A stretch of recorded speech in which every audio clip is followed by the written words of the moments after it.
성경 말씀 신약 성경 누가복음 계속되는 내용이죠. 6장 43절에서 49절까지 한 절씩 교독하겠습니다.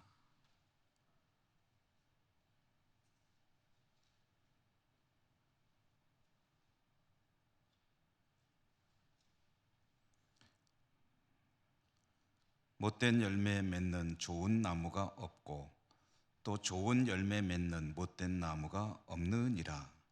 나무는 각각 그 열매로 아나니 가시나무에서 무화과를 또는 찔레에서 포도를 따지 못하느니라. 선한 사람은 마음에 쌓은 선에서 선을 내고 악한 자는 그 쌓은 악에서 악을 내나니 이는 마음에 가득한 것을 입으로 말함이니라.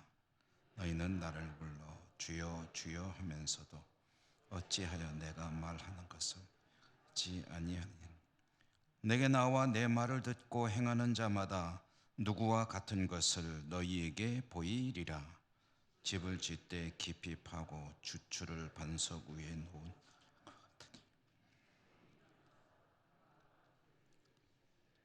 잘 지었기 때문에 능히 요동하지 못하게 하였거니와 듣고 행하지 아니하는 자는 주추 없이 흙 위에 집 지은 사람과 같으니 탕류가 부딪힘에 집이 곧 무너져 파괴됨이 심하니라 하시니라.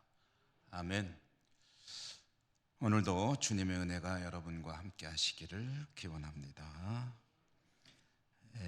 우리가 이제 신약 성경 읽기 오늘 17번째로 누가복음의 말씀을 중심으로 주님 이야기를 계속 읽어 나가고 있죠. 우리 예수님께서 이 땅에 오신 이야기, 마태복음의 족보 이야기로부터 시작해서 이 땅에 오실 때 이야기, 어떻게 잉태하시고 또 어떻게 태어나시고 어린 시절의 위기와 또 어떤 성장 과정을 거치셨는지 그 이야기도 지나왔습니다. 이제 공생애로 접어들면서 또 세례도 받으시고 또 마귀에게 시험을 받으실 때 그것들이 가지는 의미, 또 어떻게 이기셨는지, 그 이후에는 이제 가버나움을 중심으로 하는 갈릴리 사역 이야기, 예수님의 사역의 초기에는 이제 갈릴리를 중심으로 이루어지고 있다. 갈릴리를 중심으로 사역을 하시면서 하신 일들은 주로 말씀을 가르치시고 천국 복음을 선포하시며 또 모든 병든 자들을 고치시고 그들의 아픔을 치료하시는 이야기, 그 중에 이제 누가복음에는 평지설교라고 하는 제자들에게 집중해서 말씀을 가르치는 내용, 이 누가복음의 평지설교와 대비되는 다른 복음서는 이제 마태복음의 산상설교가 있겠죠. 어쨌든 이 평지설교, 제자들에게 주시는 주님의 말씀을 지금 몇 차례로 나누어서 읽고 있습니다. 오늘 우리가 읽은 이 말씀이 평지설교의 마지막 부분입니다. 그래서 오늘 말씀을 읽음으로 인해서 평지설교를 이제 일단락 짓게 되고 이제 그 다음 이야기로 이제 넘어가게 되는 거죠. 오늘 말씀은 크게 두 가지 주제를 다루고 있습니다. 첫째 덩어리는 나무와 열매 이야기이고요. 그래서 일종의 비유라고 할 수 있겠죠. 또 한 가지는 이제 집 짓는 이야기. 이제 집 짓는 이야기는 평지설교 전체의 결론과 같은 이야기가 되겠습니다. 먼저 나무와 열매 이야기를 그 뜻을 좀 풀어보면 나무와 열매 이야기의 중심 내용은 이런 것이죠. 열매를 통해서 나무를 알 수 있다. 열매를 봄으로써 나무를 알 수가 있다. 뭐 너무나도 당연한 이야기가 아닐 수 없죠. 사실 이것은 열매를 통해서 나무를 안다는 것은 열매를 통해서 나무가 분별된다는 이야기도 있지만 열매를 보면 조금 쉽게 용이하게 그 나무가 어떤 나무인지를 알 수 있다, 이런 이야기도 되겠습니다. 열매가 없을 때는 이 나무가 무슨 나무인지 아는 것이 그렇게 쉬운 일이 아닙니다. 물론 나무들을 많이 보아왔고 나무를 다루는 일을 하시는 분들이야 뭐 나무만 봐도 잎사귀만 봐도 이 나무가 어떤 나무인지 알 수 있겠죠. 그러나 대부분의 평범한 사람들은 나무만 보고는 그 나무가 무슨 나무인지 쉽게 알 수가 없습니다. 또 나무를 잘 아는 분이라 해도 자기가 계속 보아왔던 나무가 아닌 좀 생소한 나무, 예를 들어서 외국에 여행을 갔다거나 또는 전혀 다른 지역에 가서 그곳에 많은 나무들을 보았을 때 과거에 본 경험이 없으면 이게 무슨 나무인지 알 수가 없죠. 그러나 나무는 잘 몰라도 그 나무가 이제 열매를 맺었다 하면은 이거는 아주 쉽게 맞출 수 있습니다. 저도 아주 쉽게 나무를 잘 맞출 수 있습니다. 저는 나무만 보면은 소나무인지 배나무인지 복숭아나무인지 잘 모릅니다. 우리 예천에 와서 예천 사람이 됐거든요. 그런데도 지금도 보면은 가끔 멍뚱한 소리를 합니다. 사과나무인지 배나무인지 복숭아나무인지 몰라가지고 이게 사과나무예요? 뭐 아니라고. 배나무예요? 또 아니라고. 참 그런 경우들이 많은데요. 만약에 가다가 사과가 열렸다. 그러면 뭐 그건 아주 쉽습니다. 이거 사과나무죠. 배가 열렸다. 배나무죠. 감이 열렸다. 감나무죠. 감도 은풍준시 나무도 알고 고종시도 알고 또 그 큰 거 뭐죠? 대봉이 열렸으면 대봉 감나무죠. 그건 뭐 아주 쉽게 알 수 있습니다. 복숭아가 열렸으면 복숭아 나무고 쌀이 열렸으면 벼고 뭐 아주 뭐 누워서 떡 먹깁니다. 열매가 열리면 열매를 통해서 보면 나무가 무슨 나무인지도 알 수도 있고 또 그 나무가 어떤 나무인지도 쉽게 알 수가 있다라는 이야기죠. 오래전에 우리 예천교회 부임하기 전에 해외에 나가 때 이제 단기 선교를 몇 차례 다녀왔습니다. 단기 선교 팀을 인솔하고 태국에 한번 갔을 때 저는 파인애플 농장에를 태어나서 처음 가봤습니다. 그전에는 파인애플이 나무에 열리는 줄 알았어요. 근데 가보니까 배추 심듯이 밭에다가 쫙 심어놨더라고요. 다 익으면 그걸 쫙 이제 따가지고 와서 쫙 먹게 되는데 이제 파인애플도 탁 보면은 이제 파인애플이 열리면 압니다. 나 파인애플 열매가 안 나면 그게 파인애플인지 파를 심어 놓은 거지 어떻게 합니까? 모른다는 거죠. 열매가 열리면 그게 식물이 무슨 식물인지 쉽게 알 수가 있다는 건데요. 이 주님께서 그 이야기를 들려주시는 겁니다. 나무는 어떻게 알 수 있느냐? 열매를 통해서 쉽게 알 수 있다. 그런데 지금 이 평지설교 이야기가 누구에게 하는 겁니까? 제자들에게 하는 거잖아요. 제자들에게 오늘 이 열매와 나무 이야기를 주님께서 하시는 이유는 뭐냐면 제자들이 어떤 열매를 맺어야 되느냐 그 이야기입니다. 너희들이 맺는 열매를 통해서 너희들이 누군지를 알 수가 있다는 거예요. 그러니까 선한 열매를 맺으면 선한 사람이에요. 악한 열매를 맺으면 악한 사람입니다. 틀림없습니다.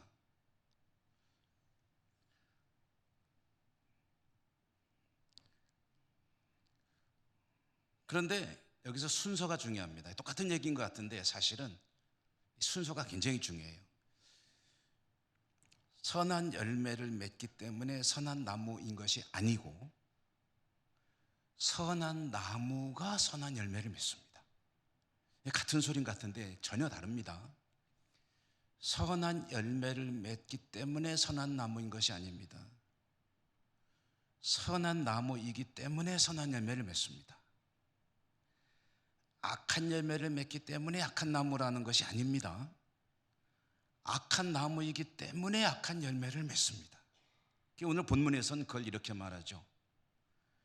무화과 열매를 맺기 때문에 무화과 나무가 아닙니다. 무화과 나무이기 때문에 무화과 열매를 맺는 겁니다. 말은 이게 정확한 거예요. 찔레가 포도를 맺지 못합니다. 포도나무가 포도를 맺습니다. 포도를 맺기 때문에 포도나무인 것이 아닙니다. 선한 열매를 맺기 때문에 선한 나무인 것이 아닙니다. 선한 나무이기 때문에 선한 열매를 맺습니다. 그리고 악한 나무이기 때문에 악한 열매를 맺습니다. 오늘 주님의 말씀에 굉장히 중요한 그런 핵심 중에 하나입니다. 그러므로 제자들은 선한 열매를 맺어야죠. 선한 열매를 어떤 나무가 맺느냐? 악한 나무는 맺지 못합니다. 선한 나무가 선한 열매를 맺습니다. 그러므로 제자들은 선한 나무여야 한다는 그런 당위성이 제기가 되는 거죠. 그들은 선한 열매를 맺어야 하는 존재인데요, 선한 열매를 맺기 위해서 선한 나무이어야 합니다. 자, 그러면 여기서 한 가지 더 들어가 봐야죠. 그러면 선한 나무이기 위해서는 어떻게 해야 되느냐? 선한 열매를 맺으려면 선한 나무여야 되는데, 선한 나무이려면 어떻게 해야 되느냐? 오늘 우리가 읽은 말씀 45절에 보면 선한 사람은 마음에 쌓은 선이 있다라고 이야기합니다. 그러니까 선한 열매를 맺는 선한 사람은 어떤 사람이냐면은 마음에 선을 쌓는 사람이다. 여러분, 이 안에 들어있는 게 삶으로 나오는 겁니다. 마음에 선을 쌓는 사람은 선한 사람입니다. 그러므로 그 안에 차 있는 것이 그 삶을 통해서 표출이 되는 겁니다.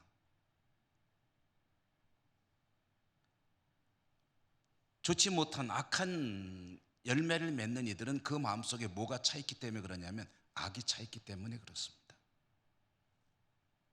그러므로 선한 열매를 맺는 선한 사람이기 위해서 오늘 말씀에 보니까 내면에 선을 쌓는 그 작업에 힘을 써야 한다는 거죠.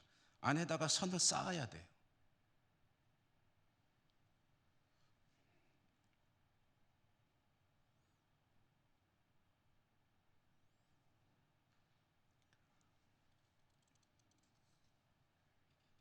그러므로 제자들은 그들의 내면에 선을 쌓아야 합니다. 그러니까 저도 그렇습니다. 여러분도 그렇습니다. 좋은 열매를 맺는, 선한 열매를 맺는 선한 주님의 사람이기 위해서 어떤 일이 힘써야 되냐면 우리 내면에 선을 자꾸 쌓아야 돼요. 그런데 여기서 또 한 가지 질문을 해야죠. 그러면은 선이 무엇이냐? 선을 쌓는다는 게 도대체 구체적으로 무엇이냐? 오늘 우리가 읽은 말씀을 조금 거슬러 올라가 보면은 제가 한 주 수요일을 건넜죠. 그러니까 지난 수요일쯤 되겠네요.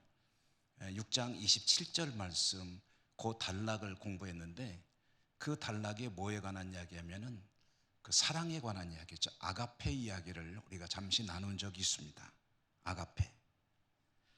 그러면 아가페가 무엇입니까? 라고 질문을 했었죠. 우리가 알고 있는 아가페란 무엇입니까? 할 때 아가페라는 말을 헌신적인 사랑이니 부모님의 사랑이니 이런 이야기를 막 갖다 해석을 붙여보려고 하는데, 아가페는 엄밀히 말하면 성경에서 나오는 말이고 우리가 이해하는 아가페는, 그 아가페란 무엇입니까? 하면 주님의 사랑이 아가페입니다.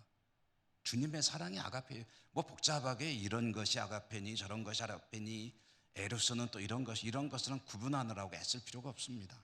아가페가 뭡니까? 주님이 보여준 사랑, 그게 아가페입니다. 이렇게 이해하시면 아주 쉽습니다.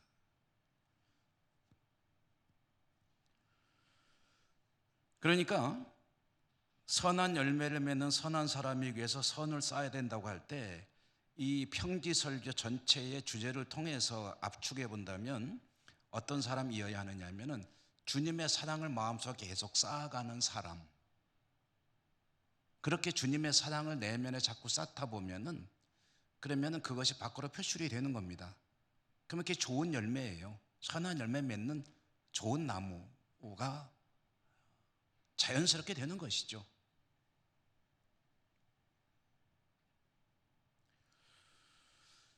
아가페란 주님의 사랑, 주께서 하신 사랑이고, 그 하이라이트, 최고봉, 그 핵심이자 하이라이트는 원수 사랑이라는 말씀을 드렸었죠. 원수를 도대체 어떻게 사랑할 수 있는가? 그게 가능한 일인가? 불가능한 일 아니냐? 여러분, 원수 사랑하는 건 사실 불가능한 일입니다. 그런데 성경은 말하기를 원수를 사랑하는 것이 아가페이고 주님께서 그것을 보여주셨는데, 그러면 사람이 어떻게 원수를 사랑할 수 있는가에 대해서 그 방법도 주님께서 가르쳐 주셨죠. 어떤 사람이 원수를 사랑할 수 있느냐 하면은, 하나님께서 베푸실 상급을 바라볼 때 가능한 일이다 라는 말씀을 우리 함께 나누었던 얘기입니다. 처음 듣는 것처럼 저를 바라보시면 곤란합니다. 전에 불과 한 3주 전쯤에 드린 이야기입니다. 태어나서는 얘기 처음 듣는다, 그런 눈초리로 바라보시면 곤란합니다 진짜. 그런데 어쨌든 원수 사랑이 불가능합니다. 불가능한데 어떤 경우에 가능하냐면, 원수 사랑보다 더 큰 가치, 그러니까 원수를 사랑하기 위해서는 정말 얼마나 고통스럽습니까? 그런데 불가능한 일이지만 그 불가능도 가능하게 할 수 있는 어마어마한 상이 있다고 한다면, 그러면 할 수 있지 않느냐 이거죠. 근데 그 상이 뭐냐면, 하나님께서 그와 같이 사랑하실 때 베푸실 상급을 바라보는 사람은 원수를 사랑하는 일까지도 할 수 있다. 그게 이제 원수 사랑이 가능해지는 그런 방법이라는 말씀을 이미 여러분과 함께 나눈 바가 있습니다. 말하자면 더 큰 가치를 바라보면 이게 정말 힘든 일이긴 하지만, 이보다 더 큰 가치를 바라본다면 이것을 할 수 있지 않겠느냐. 말하자면 이렇게 돈으로 비유해서 참 송구스럽습니다만은, 100만 원을 벌기 위해서 99만 원을 투자하라고 그러면 99만 원이 큰 돈이잖아요. 그렇지만 그걸 99만 원을 투자하면 100만 원을 벌 수 있다고 하면은, 좀 너무 차이가 적은 것 같죠. 그러면 조금 갭을 좀 크게 할까요? 99만 원을 투자하면은 1억 원을 벌 수 있다고 한다면, 1억 원을 바라보는 사람은 99만 원 투자하겠죠. 그러나 당장 99만 원 나가는 게 싫은 사람은 1억 원 아예 그거 몰라, 나 싫어, 당장 난 싫어 하고서 이걸 붙잡고 있게 되겠죠. 주님께서 가르쳐 주신 말씀이 그것입니다. 하나님께서 베풀어 주실 상급을 바라본다면 원수를 사랑할 수 있다.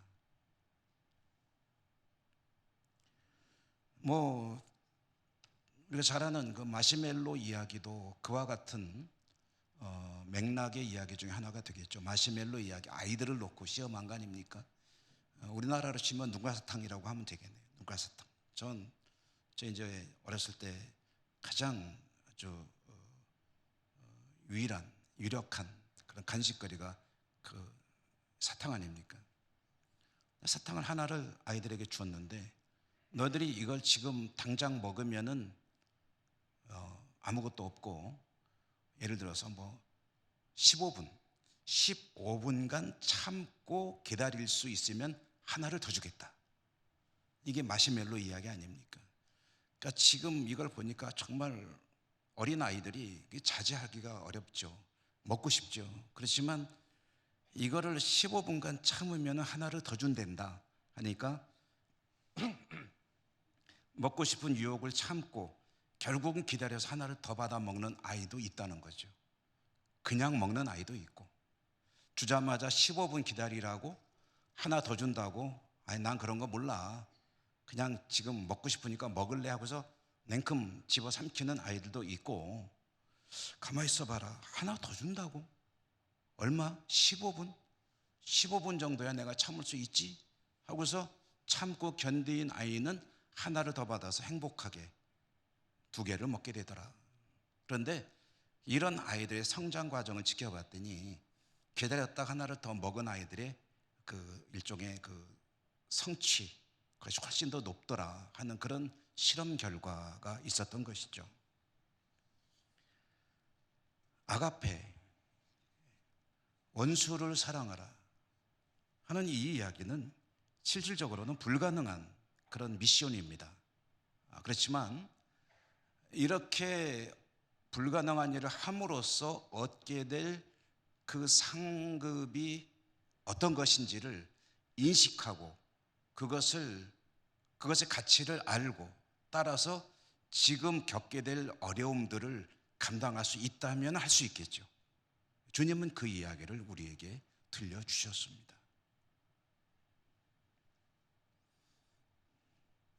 이와 같이 아가페의 사랑을 내면에 채워나가는 사람이 곧 선을 쌓는 사람이고, 선을 쌓는 사람이 선한 사람이고, 선한 사람은 그의 삶을 통해서 선한 열매를 맺는 것이다.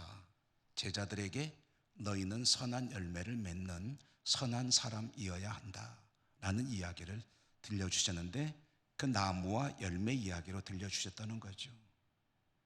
사과는 사과나무가 맺습니다.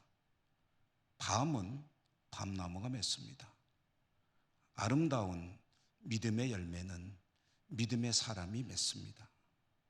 여러분, 저와 여러분 우리 모두가 이와 같이 선한 열매를 많이 맺는 그런 믿음의 사람, 선한 사람일 수 있기를 소망합니다. 이어지는 또 하나의 주제가 있죠. 건축, 집 짓는 이야기입니다. 마태복음의 산상설교와 지금 우리가 읽고 있는 누가복음의 평지설교는 여러 가지 면으로 대비가 된다고 그랬어요. 그래서 마태복음의 산상설교의 누가복음판이 평지설교인 것은 아니지만, 그러나 대체적으로 여러 가지로 비슷한 면이 있다고 했는데, 마태복음의 산상수훈도 마지막 결론은 집 짓는 이야기입니다. 그런데 누가복음의 평지설교의 마지막 결론도 역시 집 짓는 이야기로 끝납니다. 비슷하지만 다른 부분도 있습니다. 마태복음의 집 짓는 이야기 결론은 집을 짓는 터에 관한 이야기입니다.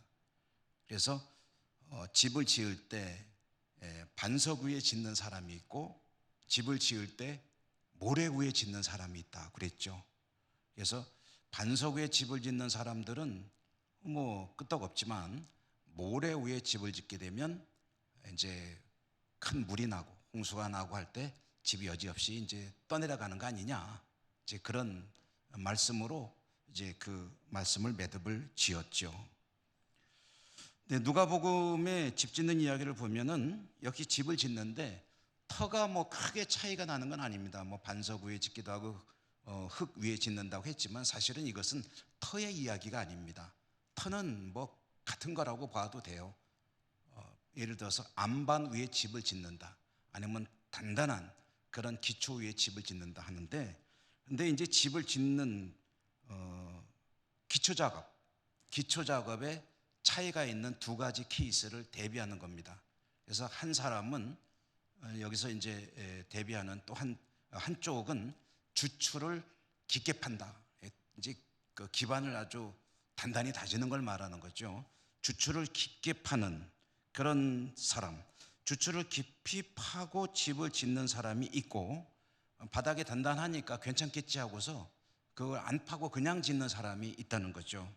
그런데 주추를 깊이 파지 않고 집을 지으면 어떻게 되냐면, 홍수가 날 때, 이런 어떤 자연재해가 올 때, 뭐 여러분 뉴스 보도 잘 아시겠지만, 뭐 터키에 큰 지진이 나가지고 지금 도대체 뭐 너무 참상이죠. 제가 보다 보니까 그런 기사가 하나 있더군요. 지진을 대비하는 설계가 효과가 있는가 하는 그런 질문, 기사의 내용이 지진 설계, 내진 설계라고 하죠. 보통 이제 우리나라도 그것에 관심이 높아지고 있다고 하는데요. 지진이 올 경우에 이 건축물들이 흔들리지만 이제 무너지지는 않게 짓는 것이 과연 효과가 있느냐 하는 그런 이야기, 이 기사였습니다. 어찌됐든 반석 위에 집을 짓더라도, 단단한 그런 터 위에 집을 짓더라도 주추를 깊이 파지 않고 집을 짓게 되면, 그 위에 가볍게 집을 짓게 되면 홍수가 날 때, 바람이 불 때 집이 날아가거나 여지없이 쓸려 내려가거나 이제 무너질 수가 있지 않겠느냐. 그러나 만약에 주추를 깊게 파고 집을 짓는다면, 그렇다면 홍수가 와고 바람이 오고 그리고 무슨 자연재해가 오더라도 집이 이제 든든히 버티는 것이 아니겠느냐 하는 이야기로 오늘 우리 주님께서 평지설교 이야기를 매듭을 짓습니다. 그런데 이제 여기서 주추를 놓는다는 이야기, 주추를 깊게 판다는 것이 가진 의미가 뭐냐면, 여러분 기반을 단단히 다지는 그것은 많은 노력이 드는 거죠. 우선 돈도 들 거고, 땅을 팔려면 깊게 팔수록, 그리고 거기에 시간이 들 것이고 또 노력이 들어야 되고, 또 그로 인한 고통이 따라야 되겠죠. 만약에 본인이 직접 땅을 파고 집을 짓는 거라고 한다면, 그러면 그냥 그게 힘드니까 그냥 위에다가 기둥을 세울 수도 있을 것이고, 어떤 사람은 이제 거기를 깊게 파내고 단단하게 기초를 한 다음에 집을 세울 수도 있겠죠. 요컨대 주추를 깊게 파는 일은 많은 노력이 들어가는 일이고, 그만큼 많은 비용이 들고 땀과 그 시간을 필요로 하는, 시간이 소요되는 그런 집이라는 이야기인데, 이제 이렇게 집을 짓게 되면 홍수가 날 때 끄떡없는 게 아니겠느냐라는 이야기를 주님께서 하십니다. 그러나 비용이 아깝고 힘든 게 싫고 시간이 아깝고 땀과 노력이 싫고 얼른 빨리빨리 하고 싶어서 주축하는 일을 하지 않고 집을 짓게 되면, 겉으로 볼 때는 잘 표시가 나지 않겠지만 홍수의 때에 집이 견뎌내지를 못하는 것 아니겠느냐.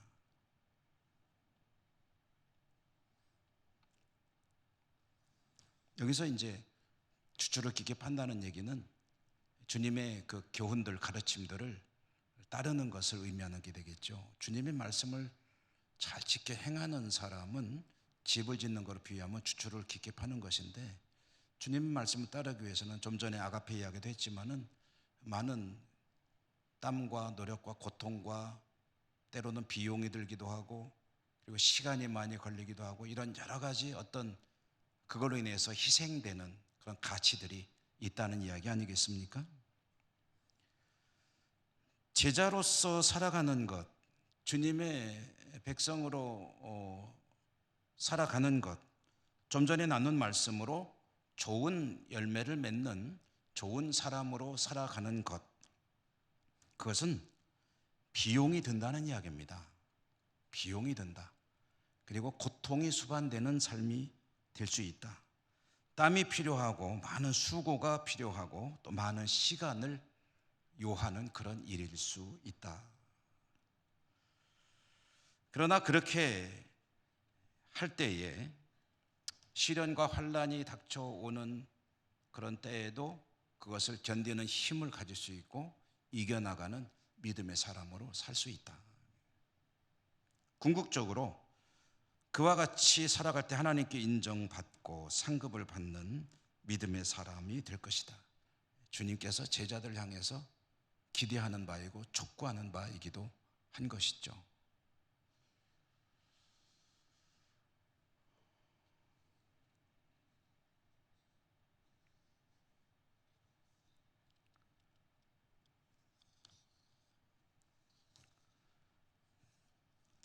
네.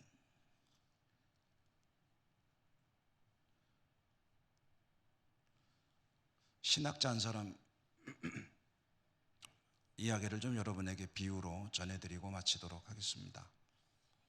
우리 대한여시고 장로회 우리 교회가 속해 있는 이 교파가 통합교단이라고 하는 교단입니다. 그리고 여러분 다른 다 자세는 모르셔도 이 개신교, 특별히 장로교의 분열이 좀 많다는 건 잘 많이 들어보셨죠. 많이 그렇게 교단이 나뉘는 이유는 여러 가지 이유가 있겠지만, 그 중에는 이제 신학적인 성향이 좀 많이 다르기 때문에 나뉘는 그런 경우도 있습니다. 우리 통합교단의 어떤 신학적인 기초를 세우는 많은 신학자들이 있습니다. 그 중에 이제 이름은 여러분 외우실 필요도 없고 내용만 이해하시면 되겠지만, 이제 칼 바트라고 하는 분이 있는데 이분의 이야기 중에 이런 얘기가 있습니다. 성경이 하나님의 말씀인가? 성경이 진리인가? 여러분 이렇게 물어본다면 뭐라고 대답하시겠습니까? 한번 여쭤볼까요? 성경이 하나님 말씀입니까? 성경이 진리입니까?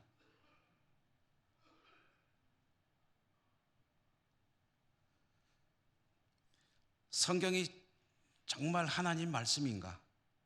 성경이 진리인가? 라고 물어본다면 여러분 어떻게 대답하시겠습니까? 자신 있게 대답하시겠습니까? 성경이 이 정말 하나님 말씀 맞습니까?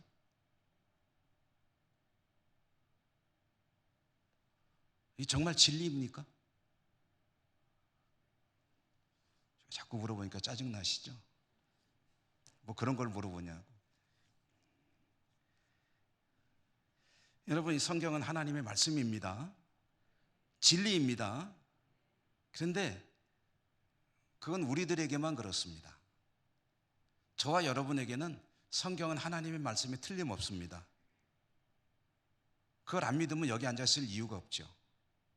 성경은 진리입니다. 우리들은 그렇게 믿습니다. 그런데 기독교 신앙을 가지지 않은 사람들도 그렇게 생각할까요? 기독교 신앙을 가지지 않은 사람들에게는 성경은 좋은 말씀인 것은 맞아요. 좋은 윤리적인 고상한 도덕이고 윤리입니다. 예수님처럼 살면 좋다는 거 부인할 사람 사실 별로 없을 거예요. 어떤 억하심정이 있어가지고 하는 사람 외에는 예수님처럼 살면 좋다, 예수님 말씀 잘 따르면 좋지 뭐, 원수를 사랑하려는 거 웬만한 사람들 다 알잖아요. 기독교는 사랑의 종교야, 다 알잖아요. 성경은 믿는 이들에게는 하나님의 말씀이고 진리이지만 믿지 않는 이들에게는 좋은 고상한 가르침이고 윤리 도덕이긴 하지만 이게 하나님의 말씀이고 진리이다, 여기에 대해서는 인정하지 않을 것입니다. 그런 이들에게 이 성경이 정말 하나님의 말씀이고 살아계신 하나님의 말씀이고 진리라는 것을 입증할 수 있느냐, 이것이 그 신학자가 던진 질문입니다. 믿지 않는 사람에게 성경이 하나님의 말씀인 것을, 진리인 것을 입증할 수 있느냐? 여러분, 할 수 있을까요, 없을까요?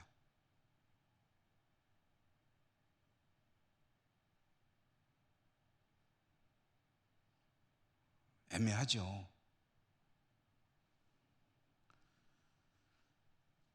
그 질문에 대해서 대답을 이렇게 했습니다. 기왕의 성경이 하나님 말씀이고 진리인 것을 받아들인 신자들에게는 이것이 어김없는 하나님 말씀이요 진리이지만, 이것을 믿음으로 받아들이지 않는 이들에게 객관적으로 이 성경 말씀이 하나님의 말씀이요 진리인 것을 어떻게 입증할 수 있는가? 그 방법은 딱 한 가지밖에 없다. 믿는 사람들이 이 성경의 말씀대로 살아가는 것밖에 없다. 이 말씀대로 살면 하나님께서 구원하실 뿐 아니라 하나님께서 기뻐하시고 하나님께서 축복하신다는 사실을 그대로 믿고 성경대로 살아가는 것 외에는 이 성경이 하나님의 말씀이요 진리라는 것을 입증할 방법이 없다. 뒤집어 말하면 믿지 않는 사람들에게 이 성경이 정말 진리인 것을 입증하고 싶고 하나님 말씀인 것을 증명하고 싶다면 믿는 사람들이 성경대로 살으라는 거예요. 이것을 정말 존중하는 삶을 살으라는 거예요. 성경이기 때문에 나는 그렇게 하려고 있는 힘을 다합니다. 연약해서 못하는 경우들도 많이 있어요. 그렇지만 나는 이 말씀이 진리라고 믿고 살아계신 하나님 말씀이라고 믿고 그대로 살려고 최선을 다합니다. 설사 내 생명을 잃는 한이 있더라도 나는 이 말씀대로 살렵니다. 나는 그런 각오를 가지고 살아가는 모습, 그것만이 유일한 방법이다 라는 이야기입니다.